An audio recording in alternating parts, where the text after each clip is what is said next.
Welcome to the zoo. Like the view from our world-famous tram, this overview will show you the big picture so you can navigate your own way through the multimedia zoo. Over the next several screens, we'll get acquainted with the general layout of the zoo and learn how to use the main menu map to get to any exhibit. This overview is assembled like pages in a storybook that you are free to read at your own pace.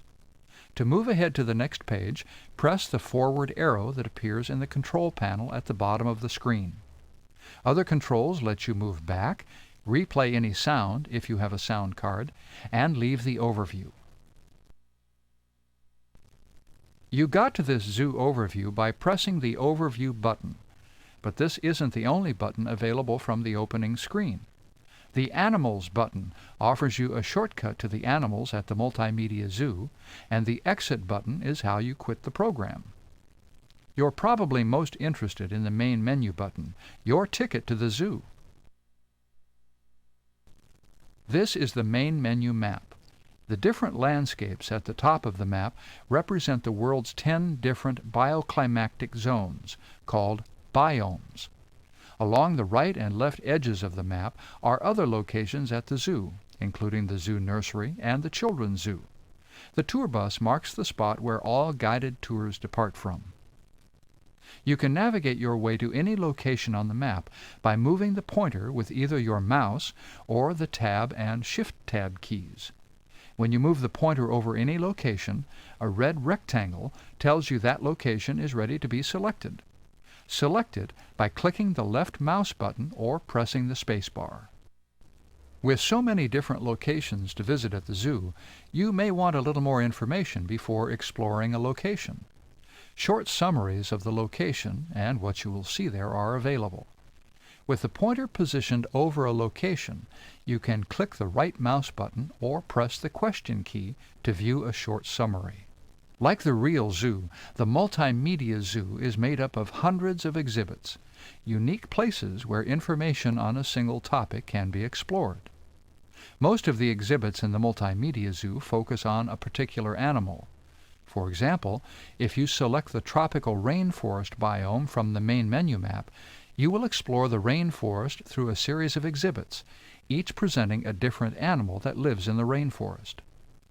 To navigate from one exhibit to the next within any biome, tour, or other location, press either the Next Exhibit or Previous Exhibit buttons to walk through the exhibits in order, or press the Exhibit Jump button to instantly move to any exhibit at that location.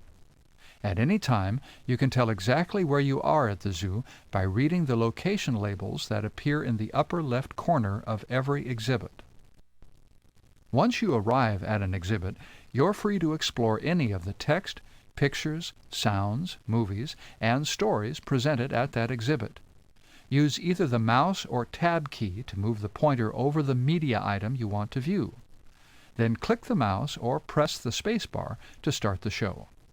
All text items appear on the left, just below the text presentation window.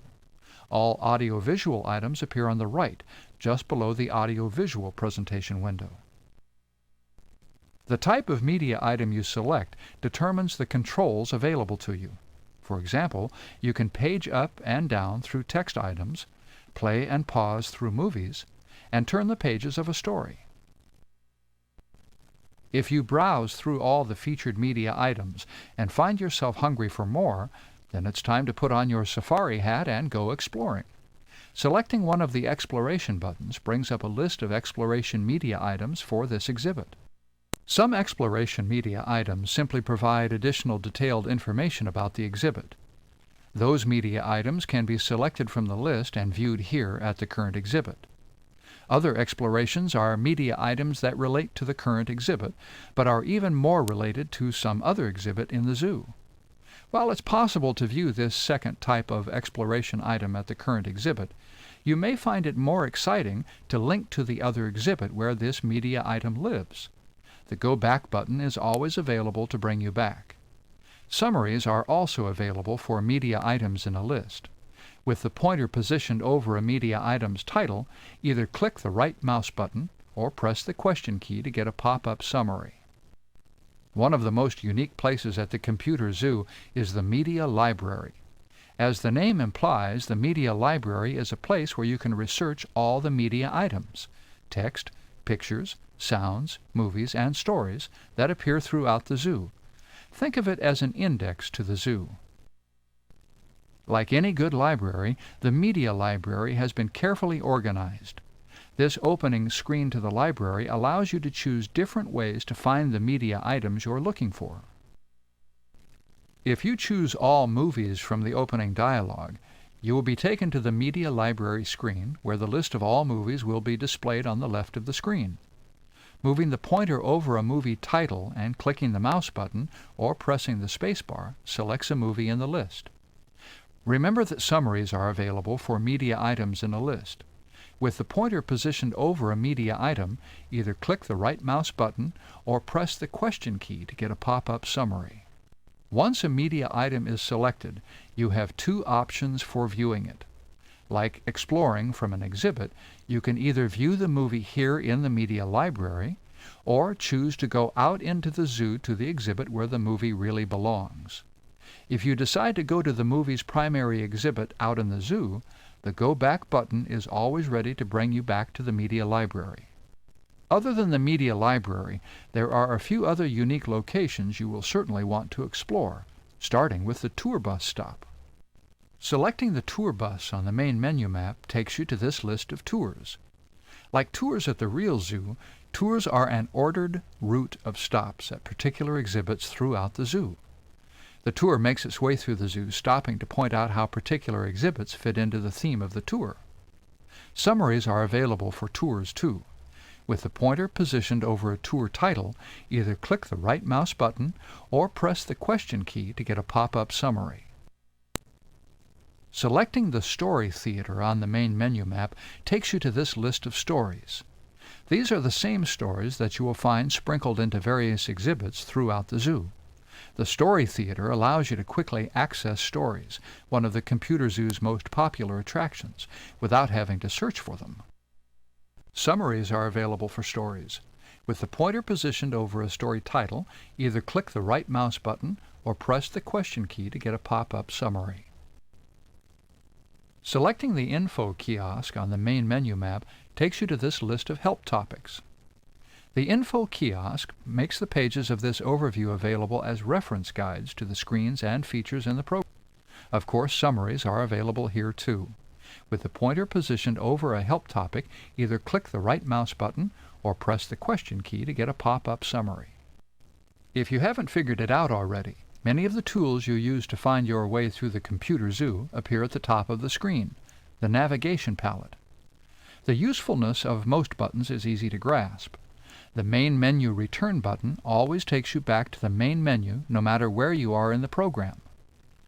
The Go Back button takes you to the last exhibit you visited before moving to the current one. Help brings up the help topic most appropriate to your current location. Go to Media Library whisks you to the Media Library no matter where you are in the program. Search and copy to disk require a little more explanation. Search lets you look for media items based on keywords.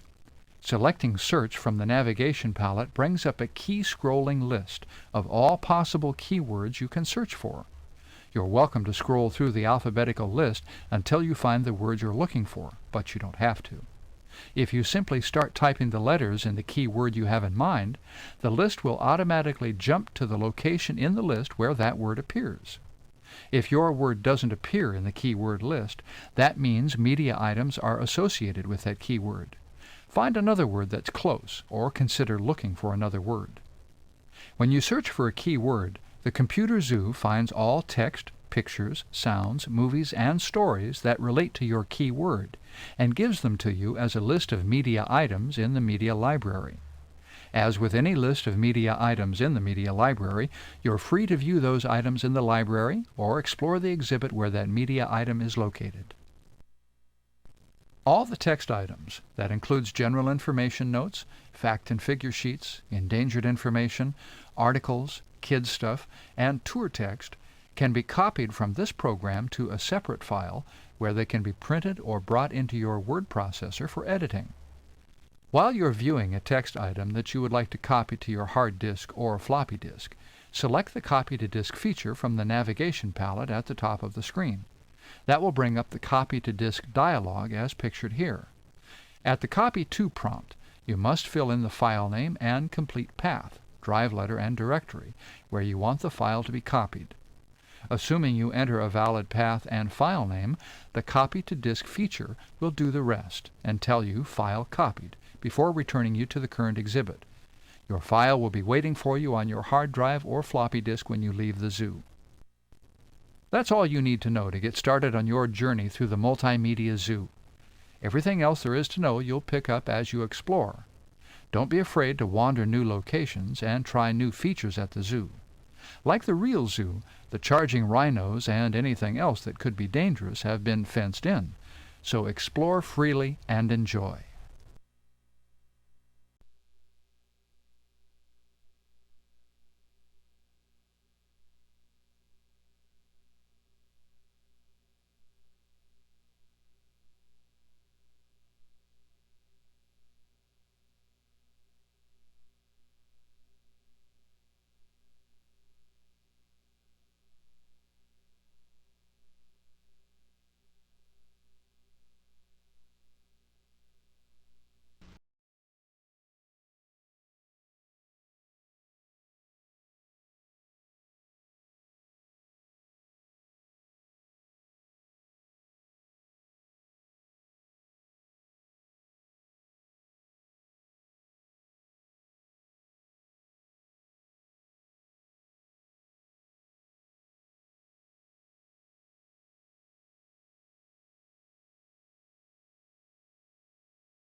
How are you?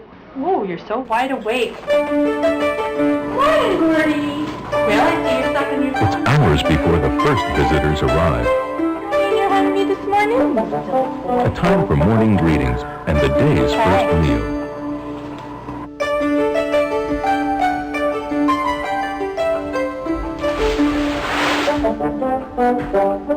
People look at these animals and they see an animal that sleeps up to 20 hours a day, and it's kind of difficult to recognize that an animal that sleeps that much can actually have a personality, but they really do. They're very unique animals too, and so they're really fascinating. They're actually marsupials rather than bears. A lot of times people call them bears. That probably originated because they look sort of like teddy bears.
It used to be that when people wanted another giraffe or another rhinoceros, they could simply go to the wild. They could buy them animal from an animal dealer who obtained it from the wild. Now that's no longer the case. In the last year, just the last year, half the rhinoceroses on the planet have disappeared. They're disappearing entirely. If they're going to persist something is going to have to be done. Zoos for some of these species may be able to play a role, a small role in preserving some species so that they can be reintroduced to habitats in the future. The Przewalski horse behind me here is an example. This is a species that's extinct in the wild. If the species is going to persist on our planet, we're going to have to breed it successfully, because all the Przewalski horses in the world come from only 13 animals that came from the wild. We have to be very careful about the breeding of these animals so that we don't get them unnecessarily inbred, and so that we avoid genetic diseases and factors like this. And this is true for many other species besides the Przewalski horse. It's a privilege to be able to have a part to play in preserving an animal as magnificent as the Przewalski horse, or as a tapir, or as a gorilla or orangutan, or almost any of the species you can see here at the zoo. These are part of the treasure of biological resources of our planet, and they've been on the verge of extinction, and now they're coming back. And the most fantastic thing would be able to participate in seeing that they go back into nature. That's really one of the big goals.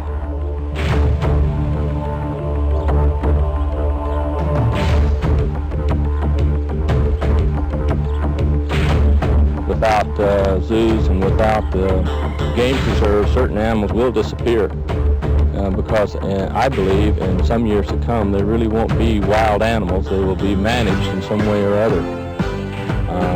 I like to be part of that. The world to me would be a very, very lonely place if we were the only species inhabiting it. And at the rate of extinction of species, which is about one a day right now, and by the year 2000, maybe one a minute. And those are rather accurate projections. We might be the last species, and indeed then we may ourselves be in jeopardy as our habitats become so imperiled by human activity.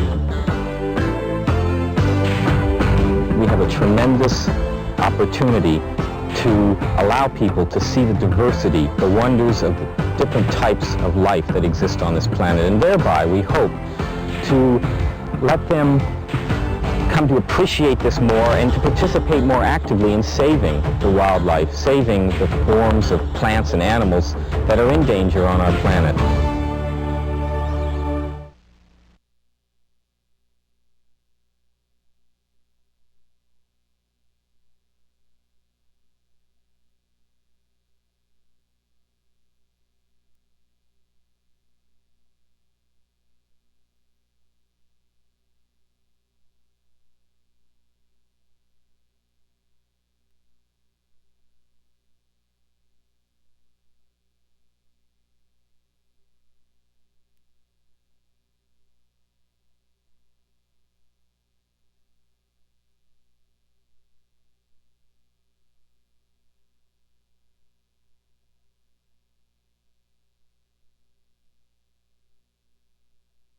Two adults, 2 children.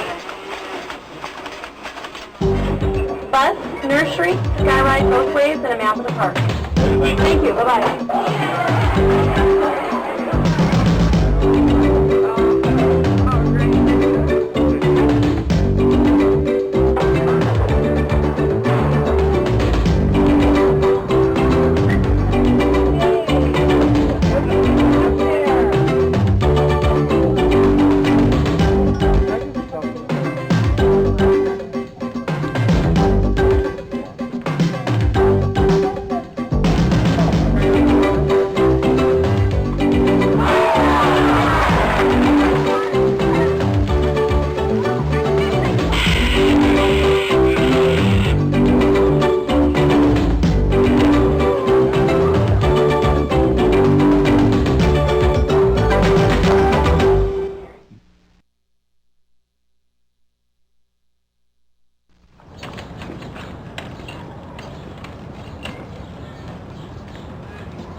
I'm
going to climb a mountain here.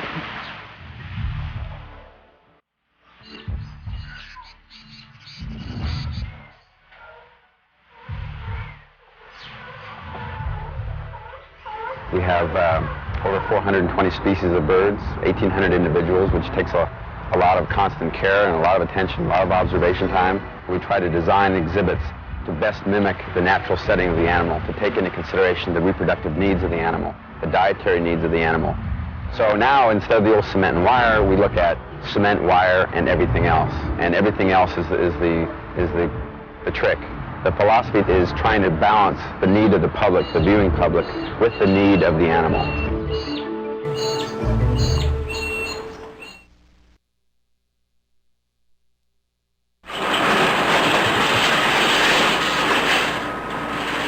Got some cricket today. Great.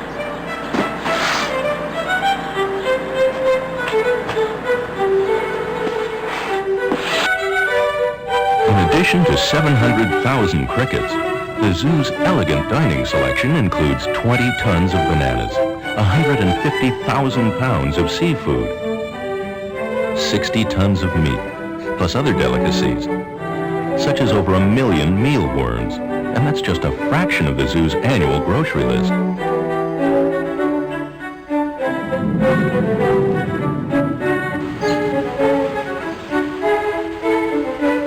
There's mealworms, there's ground dog food with chow chow, a mixture of seed. As you can see, their food is kind of squishy, so they do get the hard bone to chew on to keep those pearly whites nice and clean and sharp. Each panda gets a cup of this a day. If you were a health food nut, you could probably eat it yourself because it contains everything in it that you would ever need. And it tastes good. The quality you see here is what we get every day. We get it shipped in twice a week to keep it fresh, to make sure it's turned over. Same quality you get at home.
zoo's hospital complex houses the important work of a team of researchers, veterinarians, and animal keepers.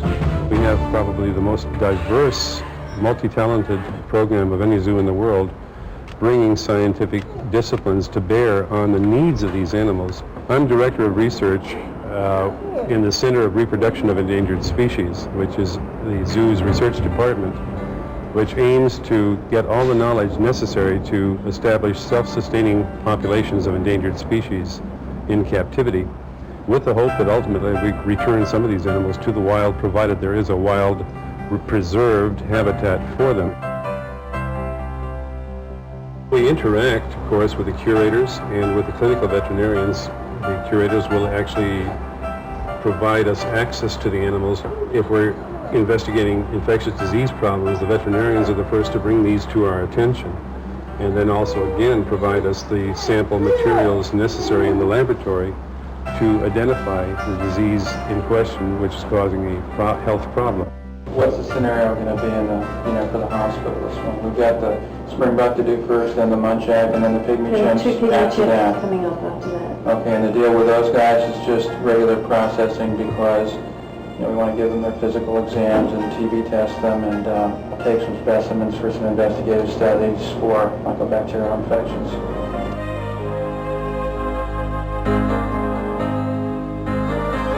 These are lion-tailed macaques, which come from India, and it's one of the most endangered of the macaque species. There are probably only about 1,000 of them left in existence in the wild. There are several zoos that have them in captive breeding programs, and we're one of them, and I think we have one of the largest collections of any in captivity. One lion-tailed macaque offers an inspiring example of human and animal determination. Kim is 3 years old, and he has cerebral palsy. He lived with his mother for about 13 months, and then we had to separate him from his mom because she was nursing him, and her milk was no longer nutritious enough to sustain him. And we started hand feeding him, and we still do that. We hand feed him twice a day. He's doing quite well. During the time that we've been hand feeding him, he's gained about 3.5 pounds. In the wild, an animal like Kim, an animal diagnosed with cerebral palsy, would not survive. Kim cannot climb, and in the wild, these animals spend % of their time in the trees. So just the fact that he couldn't climb would definitely have killed him.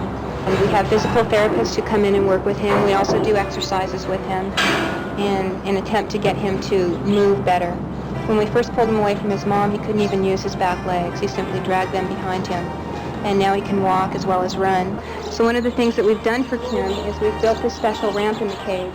This ramp starts down at the bottom and goes up to the nest box, which is a sleeping area for the animals at night. And Kim now can climb up and sleep with the animals in the nest box. He gets along quite well socially in the group. I think on some level they sense that he has a handicap. The other animals respect him.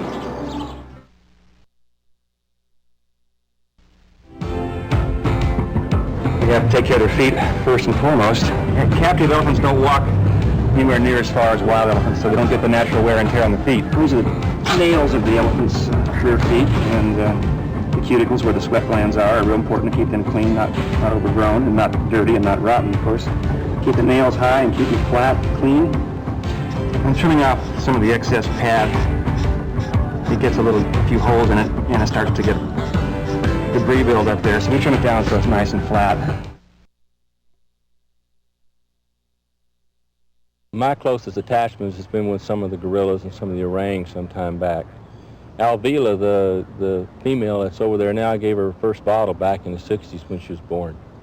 After she was born, I went over to the children's zoo that night, and they had a little bit of liquid that wanted me to get down her. And she started to go to sleep. I'd pinch her foot just a little bit. She'd wake up and take a couple of drinks and go to sleep, and I worked through the night that way. And by the time the children's zoo person come in the next morning, she'd taken her fluid. Well, I kind of feel close to Alvila. First one I saw when I started working here was his mother, and she was 2. I've waited 20 years for this. I think he's pretty good.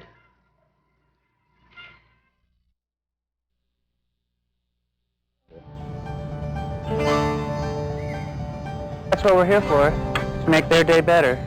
While we're here, we do the best we can to make it different and exciting and a nice place to be. What we've got here is holes drilled in the log, which they have to use their fingers or sticks to work on to get the sunflower seeds and raisins, which lengthens the time that it takes for them to eat their food. If they're eating, they're not bored. It's basically what these animals would be doing if they were in the wild, would be foraging, which is looking for food and eating. So this is just one way that we can come close to attempting to duplicate the situation as it would be for them if they were living in the wild.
It was the presence of these animals that first sparked the idea of a San Diego zoo.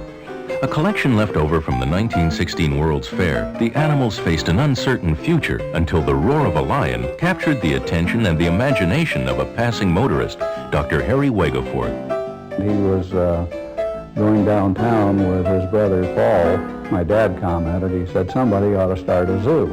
And Paul said, why don't you? And that was the gist of it. And start a zoo he did. Dr. Harry, recognized today as one of the pioneers of the modern zoos in America, formed what is now the largest non-profit zoological society in the world, and a zoological park that continues to enchant millions of visitors every year.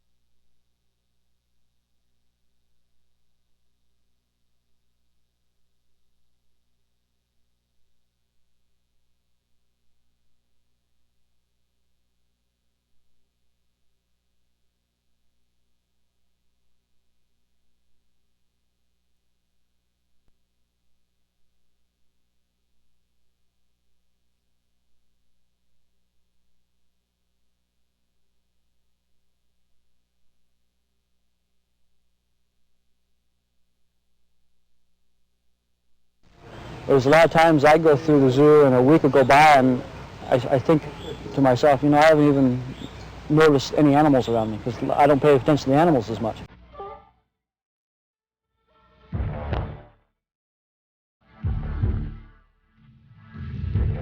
Just as spectacular and exotic as the zoo's animals are its more than 7,000 species of plants collected from around the world since the zoo's earliest days. During the 30s, Dr. Harry made, I think, 3 trips around the world and then a complete trip of South America. And he collected seeds on all of these trips and came back and brought them back to the zoo. A lot of these things wouldn't grow. Some of them didn't, but a lot of them did. And so that's why we have the start of the botanical collection that's in the zoo.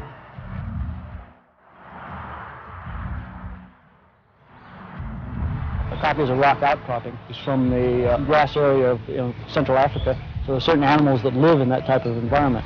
We've taken the same type of plant life that would be in that in the copy and adapted to this exhibit here.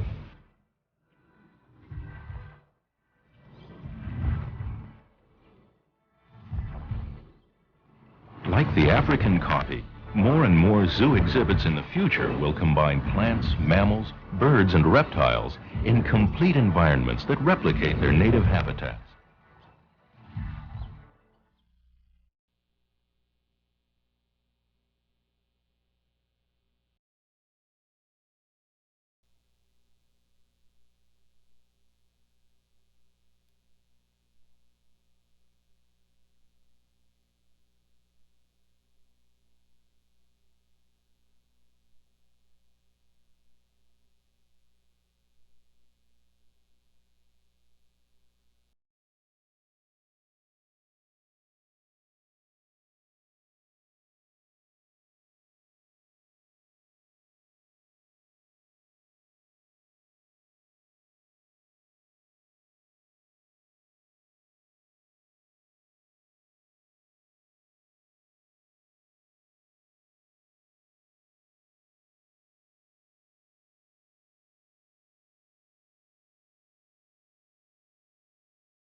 See together are animals that you would see within a certain geographical area, and of course we have to give ourselves some liberty and be a little bit flexible, otherwise we wouldn't be able to put as many things together because they don't all occur, for example, in the same country, but they do occur within a geographical area, a landmass.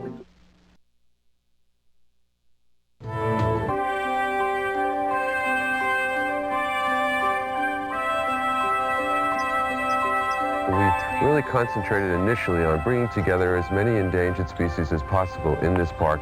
Because of the amount of room that was available, we felt that we could do justice in a breeding program by keeping larger numbers of animals. When I first came to the park, I realized it was really special, but it wasn't until I traveled to Africa and saw the animals living in the wild, and they were doing the exact same things in the wild that they do here. So coming to work here is a privilege. To me, this is a hobby I get paid for.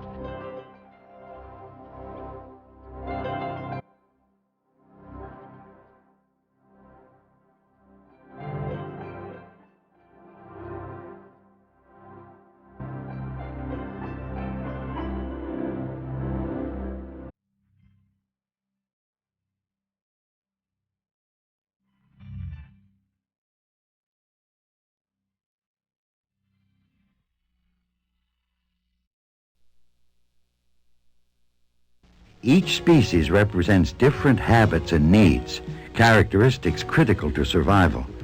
The park staff has to know what all those different needs are and how to meet them. In the case of finicky diets, it can mean going out and growing your own. Okay, this is acacia browse that is native to Africa. We grow it here at the Wild Animal Park so that we can cut it fresh every day for the animals. It's used not as a primary source of nutrition, but more as a supplement for the animals. I mentioned the feeder tree out there. The keepers put alfalfa in the basket, and then they hang fresh acacia boughs from the limbs every day for the giraffe. That's generally how giraffe feed. They do feed from the treetops.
How old these guys might be? 50 million. No. How much did it take?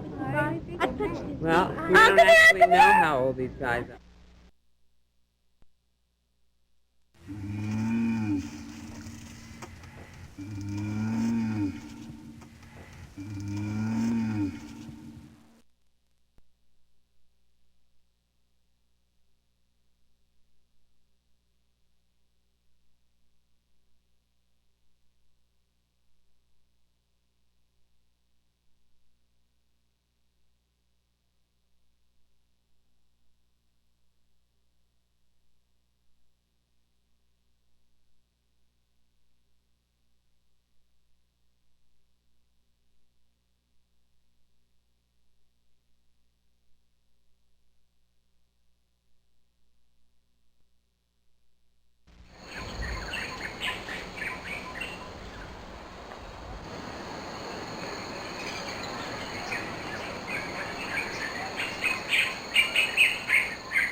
No, you won't believe it. Tell me, all right, what do you hear? All right, tell me. I'll think I believe it.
New arrivals are a major event at the zoo for the animals and people. This is the first day for these Chinese bears to be on exhibit. Now, as you can see, they're very anxious to make their debut here at the San Diego Zoo. They've been in quarantine for the past month. So you kids get out there and knock them dead, okay?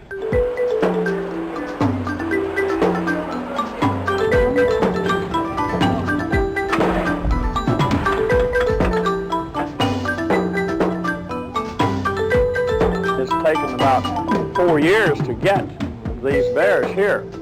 Anytime you have a cub or new bears going on exhibit, it is very exciting.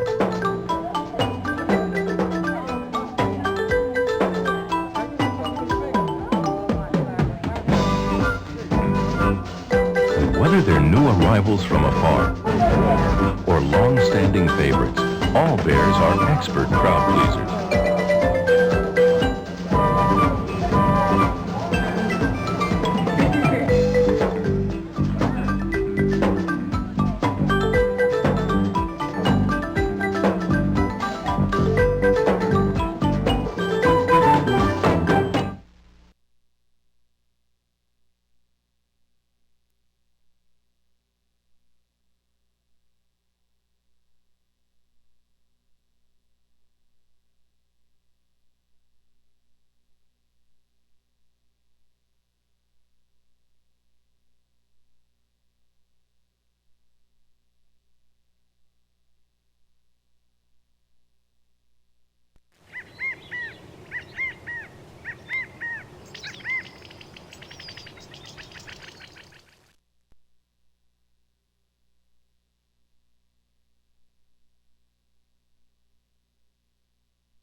A pair of Chinese golden monkeys were loaned to the San Diego Zoo for a 5.5-month period beginning in November 1984. These animals were part of an exchange program with the Chengdu Zoo and had never before been exhibited outside of China. Their behavioral staff at the San Diego Zoo, with the help of Dr. Richard Tanaza from the University of the Pacific, took this rare opportunity to study the behavior of these unique primates. This videotape will show some of the most interesting behaviors that we observed during this study. Social grooming was frequently performed by these animals while they were on exhibit. Unlike most other primates, the female groomed the male during 20% of the total grooming sequences. Lip-smacking gestures were often made by the male during grooming. This is a behavior not usually observed in other langur species. The thumb of the golden monkey is quite small compared to the large forefinger used by the male to sort through his partner's fur during grooming. The female usually groomed the male only after he had mounted or groomed her first, although the duration of these grooming bouts were about the same as that of the males. In this feeding sequence, the pair is giving a duet call after the male attempts to grab some browse away from the female.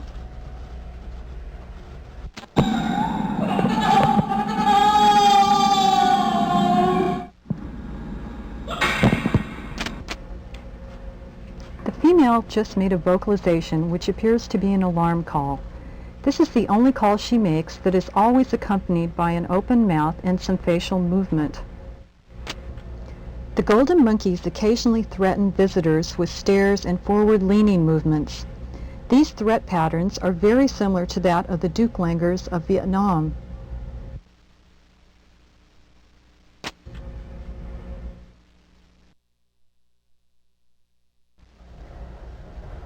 The male has a pair of reddish flaps at the corner of his mouth which are visually quite striking and may also be secretory glands used to mark females of his harem. Golden monkeys are reported to live in small family groups which merge seasonally to form very large groups numbering in the hundreds. The male was often observed bumping his forehead and wiping the side of his face on the female's back. This may be a method of marking her. This crouching posture is used by the female to invite grooming or mating from her partner. In response to an invitation from the female, the male approaches, marks the female, and mates with her.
There has long been a controversy regarding the panda's heritage.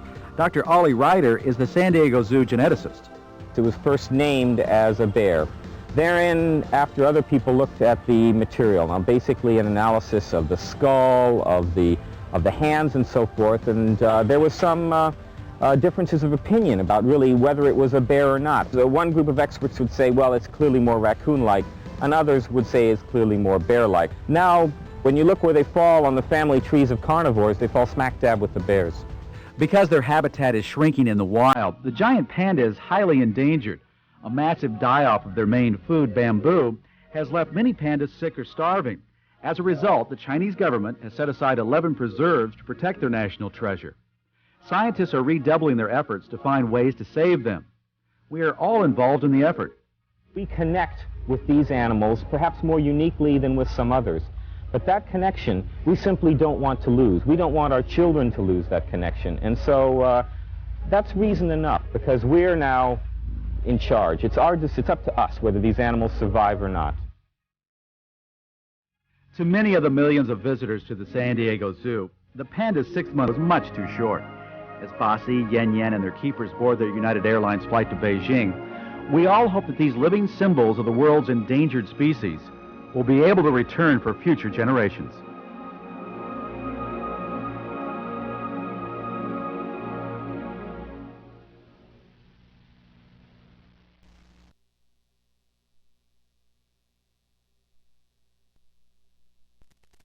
High in the rugged Chonglai Mountains of central China, a young farm worker raced across the potato fields toward home. "I found a giant panda that is starving," she excitedly told her family and the other farm workers as she arrived at the village. The people knew they should help the suffering animal. This is because giant pandas are an unusual and rare species of bear living only in China's interior mountain ranges. Giant pandas are considered a national treasure of the People's Republic of China, and they are a critically endangered animal. Even one death would be a great loss to the species' survival. Immediately, the rescue began. The villagers dropped what they were doing and rushed to save the giant panda.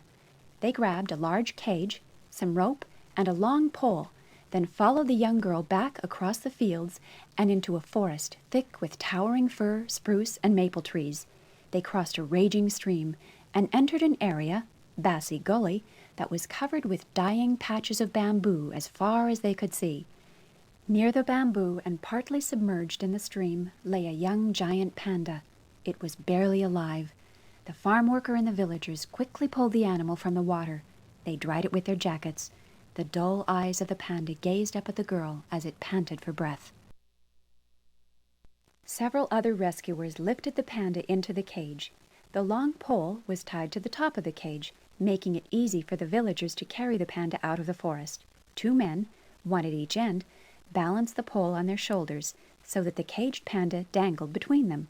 Then they brought the panda back to their rescue station. There, the starving panda, a female that was named Basi after the gully in which she was found, was nursed back to health. Basi was starving because the bamboo was dying in various regions of China. Bamboo leaves, shoots, and stalks are the giant panda's main food. Although they will also eat meat, pandas are usually too slow to catch the rats, squirrels, and other small mammals that share their forest habitat. Like everything else, it is normal for bamboo to die, usually dying about every 40 to 100 years. Before it dies, the bamboo, which is really a woody grass, flowers. Then it drops seeds, so new bamboo can sprout. Several years must pass, though, before the seeds grow into tall new bamboo plants that the giant pandas can eat. Years ago, when the bamboo died in one area, the giant panda could travel easily to a different mountain to find more living bamboo. But now, new farms and villages often block their way, so many pandas simply starve to death in withered bamboo patches. Then, too, many forests and bamboo thickets have been destroyed to build these farms and villages. The villagers were pleased that they had saved Basi's life. After she fully regained her strength at the giant panda rescue station, the Chinese government decided that she would not be returned to the wild. Instead, she would live at the Fuzhou Zoo. She and a male giant panda named Yan Yan were later chosen to go to the United States as goodwill ambassadors to help many people learn about the endangered status of the giant panda. The lucky zoo chosen to host Bassie and Yen Yen was the San Diego Zoo in California. When San Diego Zoo staff heard that the giant pandas were coming to visit, the excitement began. Giant pandas had never been in San Diego before. Indeed, a lot of people were thrilled that the world's most famous zoo would be the temporary home for a pair of one of the world's most popular animals. When the giant pandas arrived in San Diego, a lot of excited people greeted them. Even reporters and photographers were there. More than 50 waited eagerly as Bassie and Yen Yen arrived in a huge airplane after a 17-hour flight from China. Everyone waited breathlessly as the airplane's cargo hatch opened. Bassie and Yen Yen had traveled in their own private compartment, complete with heating and air conditioning. The photographers leapt off the bus and raced toward the jet. High above the clicking cameras sat Bassie and Yen Yen in their travel cages, peering down at the excited, grinning crowd. The giant pandas were here, at last! A few days after Bassie and Yen Yen arrived, zoo roosters crowed, peacocks cackled, kookaburras giggled, and a mist rose from the hippo's pond. People were already lining up at the main entrance to the zoo. Today was the first day for people to see the giant pandas. 800 special friends of the San Diego Zoo were invited to the celebration. With the sharp crack of a drum and the clanging of cymbals, a traditional Chinese lion dance began the festivities. Dancers in a colorful, shimmering lion costume swooped and swirled past the crowd. Young children joined the excited crowd, marching by, waving pink, blue, green, and yellow flags. Then, with 2 clangs of a Chinese gong, the bamboo curtains to the panda's enclosure were rolled up. A few moments later, out waddled Yen Yen. The crowd gasped at its first sight of this special animal. Yen Yen's keeper celebrated too, by giving Yen Yen a paw shake, and then she dropped a bunch of plump red grapes into his furry palm. Suddenly, Bassie made her first appearance. Her keeper, Cao Ling, handed Bassie a bouquet of colorful flowers, which Bassie accepted and then waved them to the crowd. Her next feat was to push a stroller across the floor. Bassie had trouble steering the stroller, so Cao Ling helped her guide it. Whenever Cao Ling spoke to Bassie, in Chinese of course, the trained panda knew just what to do. When Cao Ling handed Bassie a human baby doll, the panda cradled it in her arms and gently patted it on the back. People oohed and awed, and many people secretly hoped that Bassie would one day become a mother to a baby panda. Most certainly, Bassie would care for her own baby a bit differently. A giant panda is born blind and helpless. Its eyes are closed until it is 40 days old. Its pink body is covered with thin white hair that doesn't begin to thicken and turn black in parts until it is a week old. The newborn panda weighs about 4 ounces, the weight of a stick of butter, and it is 800 times smaller than its mother. To protect her infant and to keep it warm during its first month of life, the mother panda holds it in one furry paw, cradling it against her body. Her cub's loud cries are a signal that it is hungry. The mother holds her infant to her breast up to 14 times a day so it can suckle her milk. As the baby grows bigger and stronger, it nurses less often. The mother will leave an older cub alone in a den while she feeds on bamboo. By the time a cub is 7 months old, it has grown considerably and is about the size of the cub in this picture. Bassie and Yen Yen lived in separate areas in their exhibit at the San Diego Zoo. This was because giant pandas live by themselves in the wild. They are only together when they breed. Still, if the pandas felt friendly, they could rub noses or touch paws through the bars that divided them. Later, when they got to know each other better, they enjoyed playing with each other. People especially enjoyed these antics as prime-time entertainment. Bassie and Yen Yen were handled by their trainers for a very special reason. If they were used to people, then researchers could easily gather valuable information about them. Mr. Chen, the Fuzhou Zoo director, made house calls to the pandas' exhibits. During his examinations, he gathered valuable data. He listened to the pandas' heartbeats, took their temperatures, and measured their blood pressures and breathing rates. He could even give the animals shots if they were sick or collect blood samples. The medical data Mr. Chen collected and the information he learned about the pandas would be helpful to other scientists who are trying to save the giant panda from extinction. Before waving goodbye to the zoo guests, Bassie entertained them with one more feat. She balanced on a teeterboard and caught colorful rings with her paws. With thundering applause from the crowd, the panda premiere and Bassie and Yan Yan's first performance ended. Bassie was then treated to a feast of bamboo and apples and was soon sound asleep.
It was time to celebrate. Gordy Gorilla had been born a short time ago, only the second gorilla ever born at the San Diego Zoo. But the baby gorilla was being rushed to the zoo's nursery. He was in danger of dying if he didn't eat soon. Arriving a month earlier than expected, Gordy Gorilla was a small baby. His mother, Alvila, was expecting him in late May of 1986. It was a complete surprise when on the morning of April 29th, her keepers found Alvila cradling a 3¼ pound baby boy in her arms. Alvila was a good mother. She held little Gordy close to keep him warm and licked him so he would be clean. She seemed proud of her new son and sat next to the bars of her sleeping room so the keepers could see infant Gordy up close. But something was wrong. Gordy wouldn't nurse from his mother. The zoo veterinarian and the keepers grew concerned, and they took turns watching him round the clock to make sure he was healthy. But they didn't see him eat. Not once during Gordy's first 2 days of life did he swallow even a drop of his mother's milk. An emergency plan was rushed into action to save Gordy Gorilla. First, the veterinarian raced Gordy to the zoo's nursery. There, zoo staff tried to get the hungry infant ape to eat. When Gordy arrived at the nursery, he was so weak that he couldn't open his eyes. A nursery worker, Joanne Thomas Romer, tried to feed him a milk formula from a bottle, but Gordy couldn't drink the milk on his own. The veterinarian figured that Gordy hadn't yet developed the ability to suck milk because he'd been born a month early. Joanne held her fingers around the corners of Gordy's mouth and under his chin to help him grab hold of the nipple of his feeding bottle. Now, with Joanne's help, Gordy was able to drink. Every 2 hours when it was time for milk, Joanne helped his tiny gorilla lips grasp the nipple. Gordy slept in an incubator to keep his fragile body warm. He was also dressed in a nightshirt for warmth and wore diapers to stay clean. The weak baby gorilla lay very still in his bed. When Joanne went home for the day, other nursery attendants came to babysit Gordy. They fed him and cared for him through the entire night. Fortunately, Gordy grew stronger over the next couple of days. He opened his eyes, he sat up, he had more energy and even moved around a little. The veterinarian decided to return Gordy to his mother, Alvila, and hoped the little gorilla would begin nursing. But Gordy still couldn't drink on his own, so he had to go back to the nursery. In the beginning, Gordy was the quietest ape the nursery workers had ever raised. The zoo attendants recalled that the pygmy chimpanzees and orangutans they cared for were much more playful at an early age. As the weeks passed, it became easier and easier for Gordy to drink milk on his own. But milk wasn't his only food for long. Like a human baby, this gorilla kid learned to eat baby food.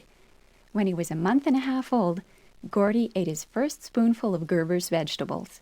Yum! It was fun to have something new, and he gobbled it up. 2 weeks later came strained fruit. That was even tastier. The fruit soon became Gordy's favorite food, but he was treated to it only after he finished his vegetables. As Gordy grew older, he became more playful. He was nothing like the quiet baby gorilla who had arrived at the nursery wrapped in a towel. He was now a rough-and-tumble young gorilla. Often the nursery workers let Gordy out of his wire pen to play in the nursery. They worked in the same room with him while he played by himself. They always kept an eye on him, though. Gordy climbed on everything.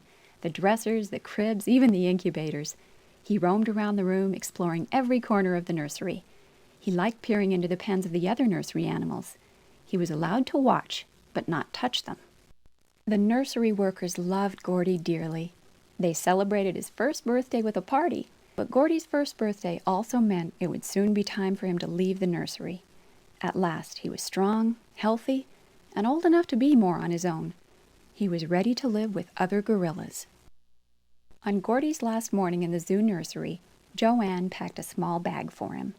In it were Gordy's favorite blankets and a few feeding bottles. Joanne was to take Gordy by car to meet his new gorilla family at his new home in the San Diego Wild Animal Park.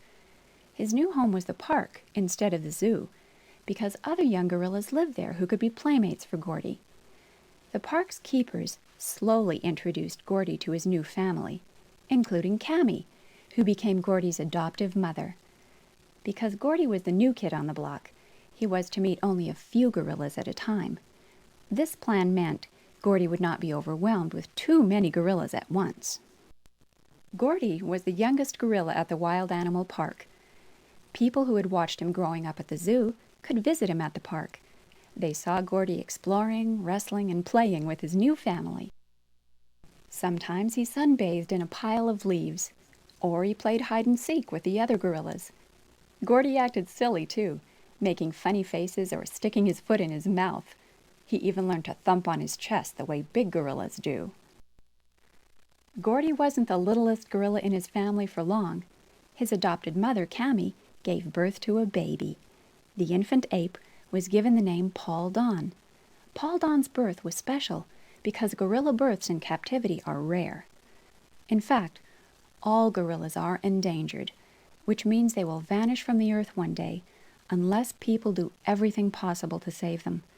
They're endangered because poachers, illegal hunters, have killed them for food and to make souvenirs out of their body parts, and also because people have cut down their forest homes for farmland and lumber. Zoos around the world are trying to help save gorillas by educating people about how special they are and by breeding them in captivity. Governments in Africa have also set aside forest preserves for gorillas, and they are enforcing laws that prohibit hunters from killing gorillas.